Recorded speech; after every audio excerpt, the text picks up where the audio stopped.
Bismillahirrahmanirrahim. Əziz müsəlmanlar, biz hələ də bəzi şiə mənbələrində, ən məşhur şiə mənbələrində və yaxud da ən məşhur şiə alimlərin dili ilə dedikləri Fatimə anamızın başına gələn hadisələr ətrafında, anında güya Fatimə anamız yaraşmayan hərəkətlər edir. Əslində özləri də bilmədən və yaxud da bilərəkdən onu cənnətin qadın xanımlarının xanımı olan Fatimə anamızı təhqir eləmiş olurlar.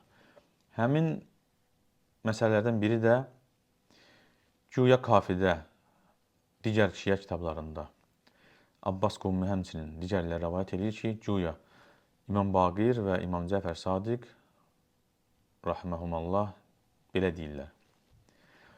Onlar etdiklərini etdikdən sonra Fatimə əleyhissalam Ömərin yaxasından tutub özünə tərəf çəkdi və dedi: Ey Xattabın oğlu Ömər, ey Xattabın oğlu, əgər günahı olmayanların bəlaya düçar olmasını istəməsəydim, sən bilirsən ki, mən Allaha and verərdim və Allahın duamı tez qəbul etdiyini görərdin.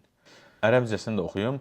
İnnə Fatimətə aleyhissələm ləmmə kənə min əmrihim məkən əxəzət bitələbibi Ömər fəcədəbəthu iləyhə thümmə qalət. Və Azərbaycanca oxudum.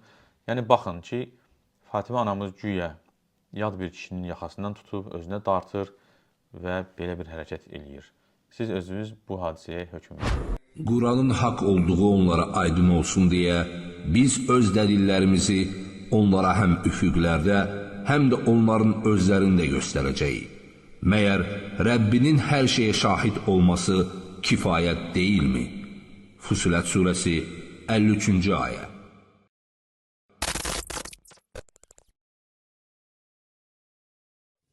Bütün kainatın yaradıcısı olan Uca Allahın varlığının, Məhəmməd Peyğəmbərin, Allahın ona salavat və salamı olsun, haqq Peyğəmbər olduğunun, Quran-ı Kərimin həqiqətən də Allah Taala tərəfindən göndərildiyinin elmi dəlil və kəşflərlə sübutunu Quran möcüzələri.az saytında görə bilərsiniz.